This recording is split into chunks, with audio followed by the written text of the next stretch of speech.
Thank you for tuning into our podcast, Canal Days, What Life Was Like in the Industrial Connecticut River Valley of Massachusetts. I'm your host, Carrie, and joining me today is Holyoke's very own local historian and creator of the historical tours of Greater Holyoke, Robert Como. He personally offers and leads public and private tours, as well as presentations of historical sites within communities throughout the state of Massachusetts. Currently, the communities that he has chosen to focus on this year are Holyoke, Chicopee, South Hadley, and East Hampton, and also Granby and Amherst as well. And his tours spotlight on the local canals, reservoirs, cemeteries, and churches, as well as parks, streets, and selected historical houses within each community. So in today's episode, we'll be talking about Lyman Street, located in the community of Holyoke, Mass.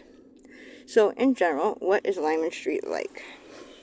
It's a street that goes through two different neighborhoods, from the western edge, which is in the downtown, to the eastern edge, which is in the flats near the canals.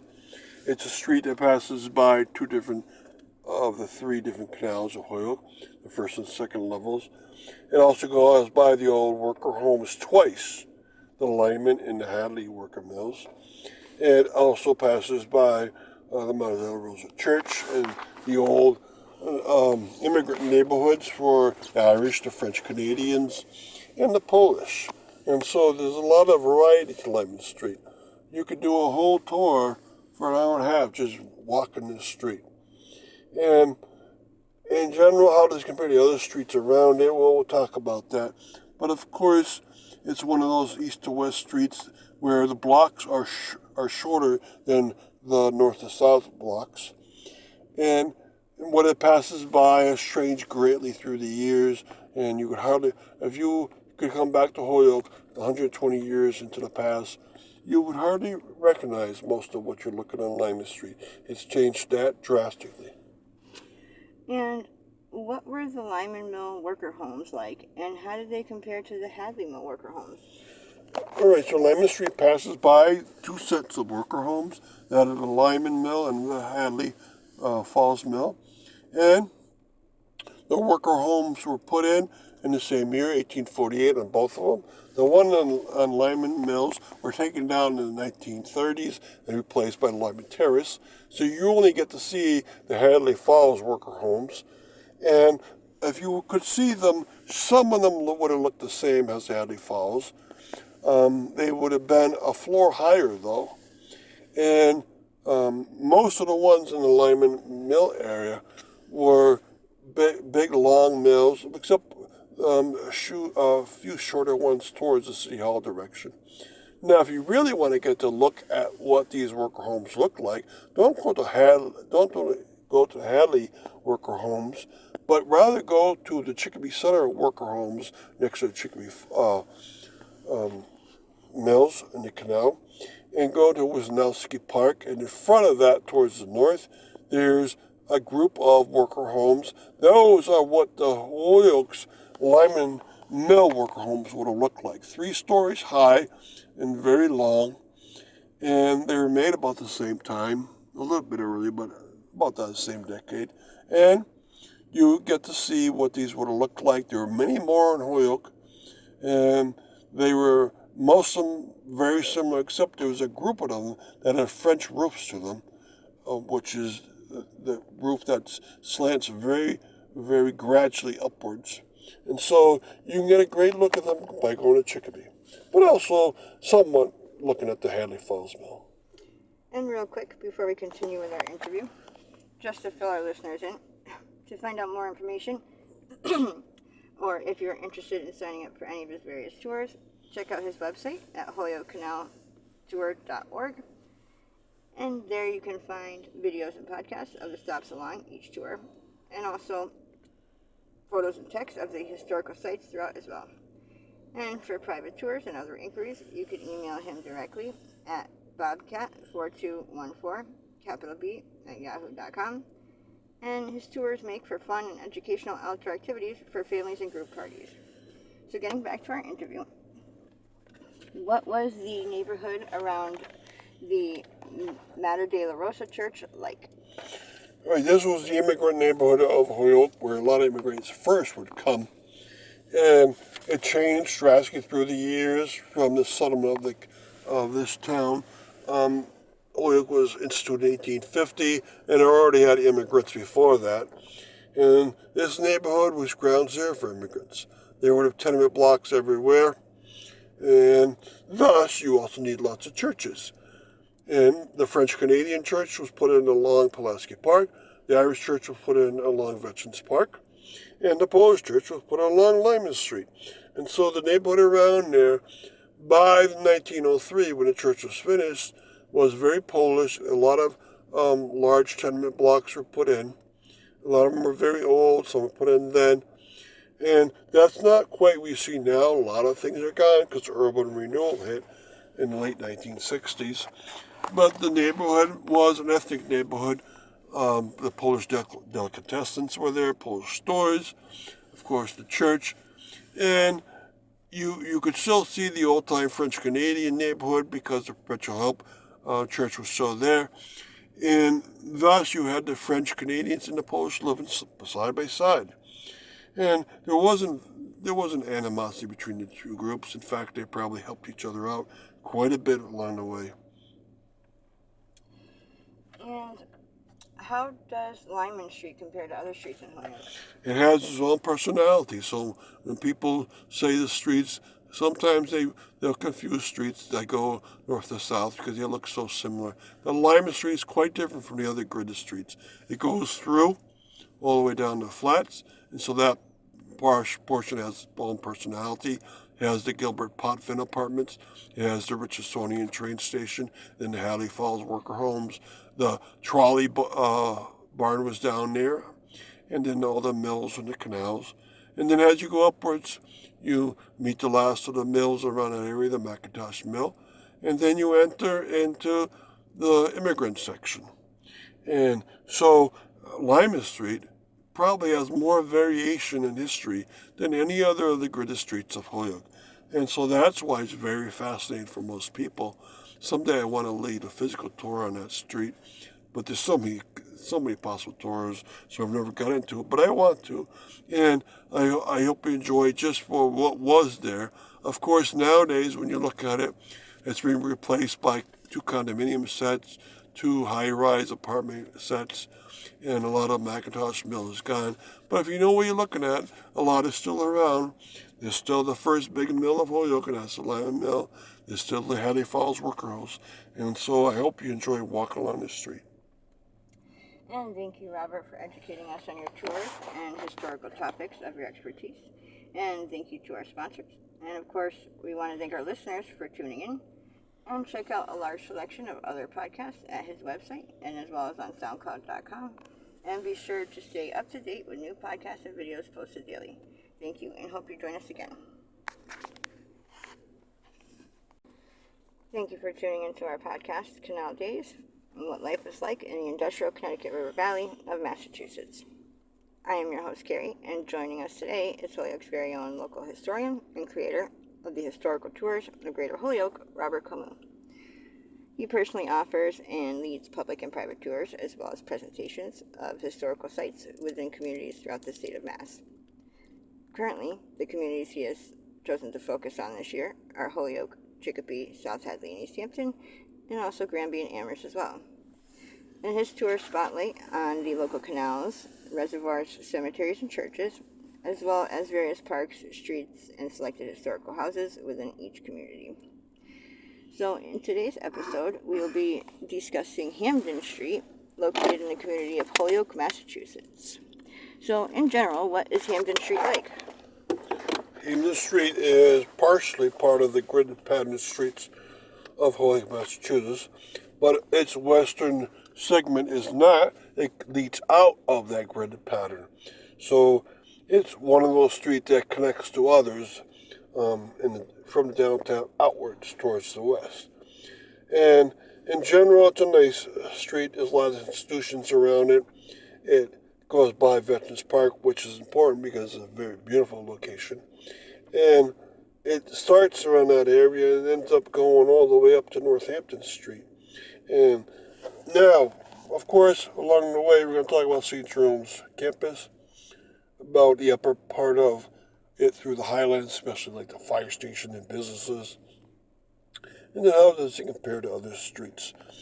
Now, Hampden Street starts down by the Lyman Terrace apartments, and then it goes upwards. It travels by beautiful Veterans Park, and it travels by the church. Then once it goes by a few tenement houses, it goes officially, it goes by or between Avery and Mitchell. But at that point, it becomes a one-way. Right now, strange enough, once it goes past that one way, it goes back to two ways, and that's until it gets up to Stop and Shop, and at that point, it becomes one way again. And the two one ways I refer to are in different directions, so it's not a street you could travel on to look at just for that street. And the best thing to do is travel from east to west, start at Lyman Terrace, go by Veterans Park, and they go by the Rotary, go around our Rotary, go up by what's now Girls Incorporated, or used to be O'Connell Architecture, go to Stop and Shop, and then it becomes a one-way. At that point, you can travel up to Northampton Street. So it's a very bizarre street to get around on for this reason. And tell us about the St. Jerome's Church campus. All right, near Veterans Park is the campus, and there you find that gorgeous church finished in 1860. And next to it used to be the St. Jerome's Institute, which was for boys. That was taken out, but still you have St. Patrick's Chapel along the side. That's from 1890. Along the other side is the rectory from 1880, and across the street in the Full City block, there was two convents, still are, and there's a school there, the Notre Dame School, which was in the beginning for girls, and the next to that used to be the Providence Hospital second rendition. That has gone fully. So the campus is very gorgeous to look at, especially since it's near this gorgeous Veterans Park. And quickly, before we continue with the rest of our interview, just to fill our listeners in, to find out more information, or if you're interested in signing up for any of his various tours, check out his website at holyokecanaltour.org. And there you can find videos and podcasts of the stops along each of his tours, as well as photos and text of some of the historical sites throughout as well. And for private tours and other inquiries, you can email him directly at bobcat4214, capital B, at yahoo.com. And his tours make for fun educational outdoor activities for families and group parties. So getting back to our interview, tell us about the Highland Fire Station. All right, when you travel up around Hampden Street, up by businesses up there, including Highland Hardware, across the street, you will find an old fire station.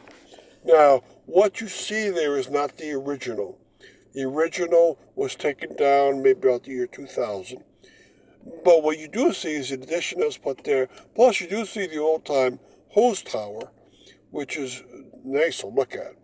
So it's one of four old-time fire stations still left around Holyoke from the pre-1900 era. And this one's probably the least complete of them all, but it has a nice look to it. And also around Hampden Street, there's lots of old-time businesses. I mentioned the Highland Hardware and Bike Shop, but there's a lot of restaurants, especially startup lately, lots of restaurants up there, including Pick's Pub and Woodstone and other ones. And these are nice, fun places to be. Hampden Street is becoming alive the last 10 years, quite more than it ever was. And that's great, because it's the backbone of the Highland neighborhood, and it's good to see that it's growing up. And it has a lot of history to it. For that, Mary Doyle Curran lived in one of the apartment blocks in a few homes around the area. In this area, of course, used to have the Highland School, and Highlands in general have lots of interesting streets, including Lincoln Street and Fairfield Avenue. So I hope you get up there and you walk around and try to learn as much as possible. And how does Hampden Street compare to other streets in Holyoke? Well, the gridded portion downtown is very nice because it has the St. Jerome's Church, and that's always great to have an institution. Beyond that, it doesn't have many wooden clad houses. Of course, it has a Lyman Terrace, at its very start. And then it does cross through Mitchell Navy Field in that weird fashion. If you go all around Rhodey, you can get to either Mitchell or Navy. And that's important because Mitchell is a more recent name for what used to be called Prospect Athletic Field. And then Avery Field itself used to be called Hampden Playground, is the first publicly sponsored playground in Massachusetts. And that's saying a lot. So this little playground has a lot of history to a small area. And then as you go up, it's Hampden Street becomes very important. But get off onto the other side streets, and you'll see a lot of gorgeous Victorian homes. And so Hampden Street can really pack a punch, even though it's hard to get around on it.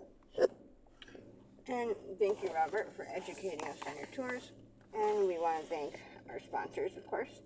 And, of course, we want to thank our listeners for tuning in. And check out a large selection of our other podcasts at his website, and as well as on SoundCloud.com. And be sure to stay up to date with new podcasts and videos posted daily. Thank you, and hope you join us again. Thank you for tuning into our podcast, Canal Days, What Life is Like in the Industrial Connecticut River Valley of Massachusetts. I am your host, Carrie, and joining us today is Holyoke's very own local historian and creator of the historical tours of Greater Holyoke, Robert Camus. He personally offers and leads public and private tours, as well as presentations of historical sites within communities throughout the state of Massachusetts. Currently, the communities that he has chosen to focus on this year are Holyoke, Chicopee, South Hadley, and East Hampton, and also Granby and Amherst as well. His tours spotlight on local canals, reservoirs, cemeteries, and churches, as well as various parks, streets, and selected historical houses within each community. And so in today's episode, we will be discussing the Dwight Street area of Holyoke, Massachusetts. So in general, what is Dwight Street like? Dwight Street's a very long street that starts approximately where the Holy Cross Church is. So it starts in a gorgeous neighborhood surrounded by some gorgeous Queen Anne Victorian homes.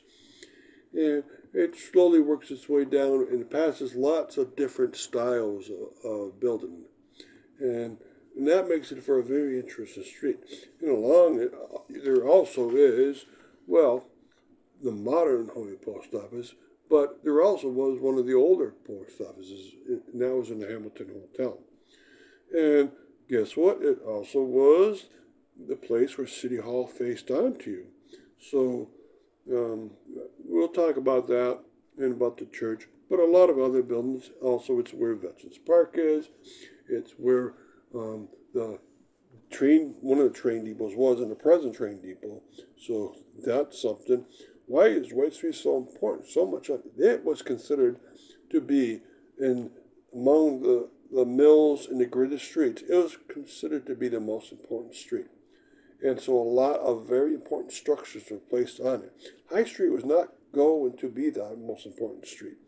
The side of City Hall is on High Street. The front goes onto Dwight Street. But also you can say that Dwight Street's changed through the years. Sure, it was very important, but that importance has somewhat gone away. And so we'll talk about these little features. And tell us about the area surrounding City Hall. Like I mentioned, the front of City Hall faces Dwight Street, and if you don't believe that, go to the front and look up, and you see inscriptions, and that is the front. And it used to be across the street from me. It used to be one thing was near the Upper House, our Windsor Hotel, and that was gorgeous. And it also was across the street from a marble building made by the Delaney family, and that was gorgeous too. And well, City Hall itself is gorgeous. It was finished in 1874, and after 3 years of work, they finally made this gorgeous building. It was never dedicated until, get this, the year 2023, and they finally had a dedication ceremony about 150 years after it was made. And that's a lot of fun. But the way City Hall is designed, it was made to look like a church from the outside because they were very proud of their city. And also, on the second floor, it was made to look like a Bavarian bear hall. and it did a great job. Inside of there are 14 stained glass windows. Most of them have been repaired. I believe 3 are left to get repairs. And it costs a lot of money to make each one of those repairs, but they've done a great job along the way. Also in that Dwight Street area, you got High Street crossing, and any building near City Hall, either on Dwight or High, it used to be a gorgeous building, or still is a gorgeous building. Just think of the Steiger building that's along the side. Now, even City Hall has grown with the years. There's a large annex behind it that has taken over a lot of the functions that City Hall has. As the city has grown, City Hall itself has grown too. And also another important thing near City Hall, first level canal is right there with Holyoke Heritage State Park. The second level canal is only down the hill. And so you got yourself in the middle of the canal system, which is very emblematic because, remember, Holyoke was based upon this canal being built. Canals came first, then Holyoke City Hall came along. And really quick before we continue with our interview, just to fill our listeners in, to find out more information, or if you're interested in signing up for any of his various tours, check out his website at holyokecanaltour.org. And there you can also find videos and podcasts of the stops along each of his tours, as well as photos and text of the historical sites throughout as well. And for private tours and other inquiries, you can email him directly at bobcat4214, capital B, at yahoo.com. And his tours make for fun, educational, outdoor activities for families and group parties. Getting back to our interview, tell us about the Holy Cross Church area. All right. Up on the other side of Dwight Street, Dwight Street's a very long street. Up on the western edge, you get the Holy Cross Church. Now, it first used to be a mission church, and you can see that mission church right at the very start of Dwight Street, and it's still there. It's all brick facades. But as you move in towards the east, you see the glorious 1927 Holy Cross Church, which is beautiful both inside and outside. Now, to both of its sides are very beautiful Queen Anne style homes. The Landers home, for instance, the Casper and Ranger home is there, and a lot of other buildings. And they're very easy to appreciate. You can see that they're gorgeous. And the reason why they're built are these were contractors or produce sellers, and they wanted people to know that, look, my house is beautiful, and my stores are well made. Come, get a home like mine, or come to my store, so forth. You wanted to show off. It was also a place that the trolley went by, not on Dwight Street, but on Hampden, right where it shoots into Dwight. And so a lot of people would go by the area. So the Holy Cross area, a lot happened there. And it still is quite beautiful. But Dwight Street's a long, long street, and we're going to talk more about it. And how has Dwight Street changed through the years? All right. It used to have an East Dwight Street, and it was connected by a stairwell from around the depot area. And that East Dwight Street was in the flats. And in that area, you had a school called the East Dwight Street School, which was a very big school. I mean, there's some small public schools in Holyoke, and there's some big ones, and this one was a big one. And it was busy not only during the public school days, but it got sold to Immaculate Conception, and they used it for about 20 years. So it got a lot of use. And so Dwight Street goes from east to west. It goes very residential. Then it crosses a few of the mills, a depot, and then it starts up the incline. And there used to be a lot of stores on both sides of Dwight Street, now replaced by a parking garage and the Holyoke Heritage State Park. And of course, you cross where Holyoke City Hall was, and that's one of the things that's never changed. Almost everything has changed besides that, but that's a stalwart right there. And then it starts to go by where Veterans Park is, and that also is very old.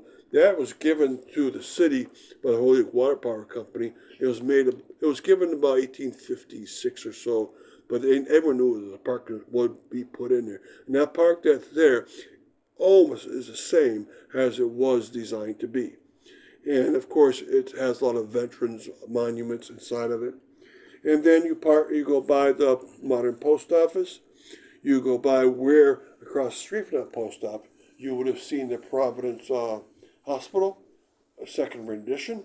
That's gone now, but imagine being bracketed by the large hospital, large post office, right past the Veterans Memorial Park.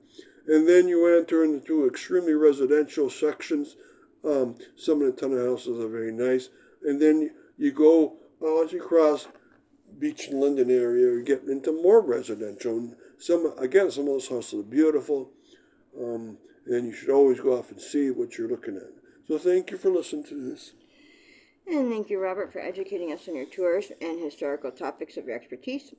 And we want to thank our sponsors. And of course, thank you to our listeners for tuning in. And check out a large selection of our other podcasts at his website, as well as on SoundCloud.com. And be sure to stay up to date with new podcasts and videos posted daily. Thank you, and hope you join us again.